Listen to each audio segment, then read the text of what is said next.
read this book called Show Your Work by Austin Kleon. He's a blogger in the US.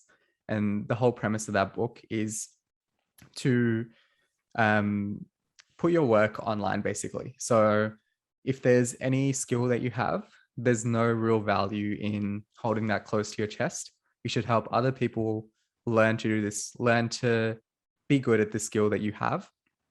And the more you do that, the more you put yourself out there, you build kind of this brand equity against your own name. And that allows you to leverage that in the future, whether that be starting a long form blog, starting a YouTube channel, whatever that may be. And yet, again, don't be selfish with the things share that with the world and you'll create value. And so looking at that, I said, hey, what's a skill that I picked up recently that I wasn't really good at, say, 6 months ago? And this podcast was pretty much top of the list. So I thought, hey, why don't I just talk about my process?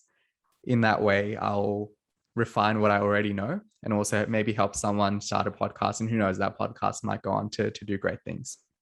The other takeaway would be generally for side projects, a good piece of advice I heard recently was don't learn, then start, then learn. So don't spend time, doing hours of research into how to start a podcast. What's the best equipment I need? It's better to just pull out even like your phone, get in a room with someone you want to have a conversation with and record that and publish it. And then learn, get feedback on that, learn, fix your mistakes and keep building that way rather than spending hours just in motion, but not actually taking action. Did you fall into that trap at the beginning of sort of overthinking? Because I definitely did.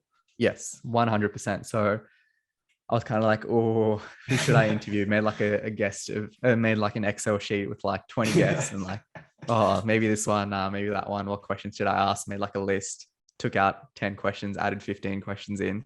And once you're in that conversation, it's just very different, right?